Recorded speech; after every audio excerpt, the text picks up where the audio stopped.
আসসালামাইকুম বন্ধুরা, তোমরা কেমন আছো? আশা করছি ভালো আছো, সুস্থ আছো। আজকে দুপুরে রান্না নিয়ে চলে আসলাম। এখানে আমি লালএন্টিকার মাছ নিয়েছি, সর্ষে দিয়ে লালএন্টিকার মাছের ঝাল করব। তোমরা রেসিপিটা দেখো, আশা করছি ভালো লাগবে। মাছগুলো আমি ধুয়ে ভালো করে হলুদ নুন মাখিয়ে আমি ভেজে নিয়েছি। প্রথম থেকে রেসিপিটা করেছিলাম, কিন্তু আপনাদের দেখাতে পারলাম না। আপনারা রেসিপিটা দেখুন, আশা করছি ভালো লাগবে। এখানে আমি তেল গরম করে পেঁয়াজটা ছেড়ে দিয়েছি। পেঁয়াজটা আমি হালকা করে ভেজে নেব।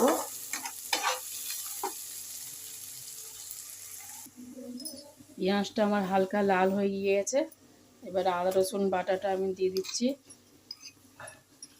আর দিয়ে দেবো কাঁচা লঙ্কা।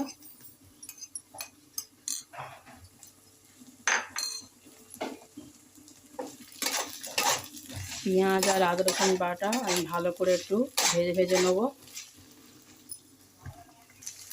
পেঁয়াজ আর আদা রসুন বাটা হালকা করে লো ফ্লেমে ভেজে নেবেন, নালে পুড়ে যাবে, খেতে ভালো লাগবে না।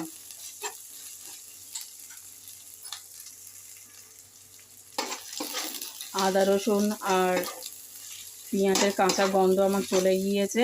এবারে দিয়ে দেবো হলুদ আর কাশ্মীরি লঙ্কা, আর সামান্য একটু জল দিয়ে দেবো।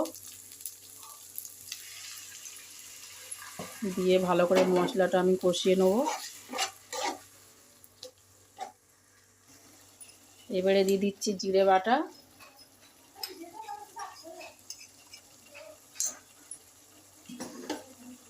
আর দিয়ে দেবো টমেটো গ্রেট করা, স্বাদ মতো লবণ দিয়ে দিচ্ছি।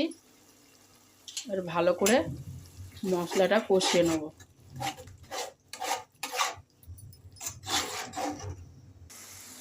মশলাটা আমি ভালো করে কষিয়ে দিয়েছি। এবার দিয়ে দিচ্ছি সর্ষে বাটা। সর্ষে বাটাটা আমি ভালো করে মশলার সাথে আরও ভালো করে কষিয়ে নেব। মশলাটা যত ভালো করে কষাবেন, কাঁচা গন্ধও থাকবে না, আর খেতেও ভালো লাগবে। মশলা আমি ভালো করে কষিয়ে নিয়েছি, একদম মশলা থেকে তেল ছেড়ে দিয়েছে। এবার জল দিয়ে দেবো।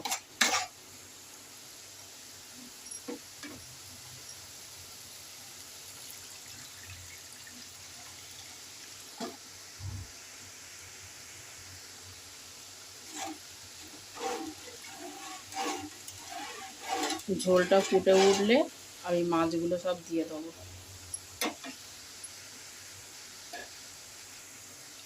ঝোল আমার ফুটে গিয়েছে, এবার মাছগুলো সব দিয়ে দেবো।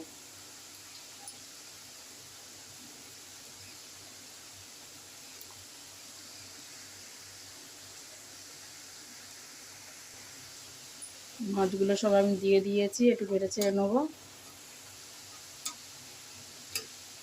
এবার ফুটিয়ে নেব। মাছের ঝালটা আবার মোটামুটি রেডি। আমি উপর থেকে 4-5টা কাঁচা লঙ্কা ছড়িয়ে দিচ্ছি।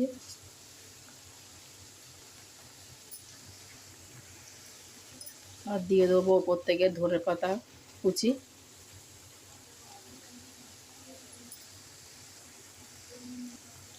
সামান্য একটু নেড়ে চেড়ে নেবো।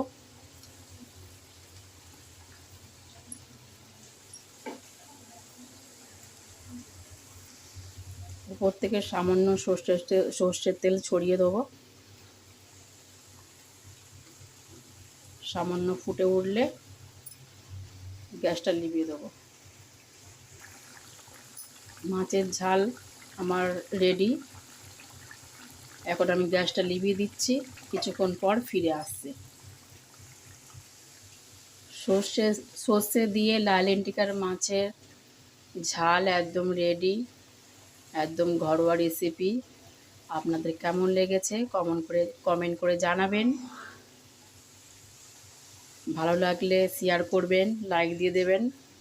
আর এতক্ষণ ধরে রেসিপিটা দেখার জন্যে অনেক অনেক ধন্যবাদ। আপনারা সুস্থ থাকবেন, ভালো থাকবেন। আবার অন্য দিন নতুন রেসিপি নিয়ে আসবো। আল্লাহ হাফিজ।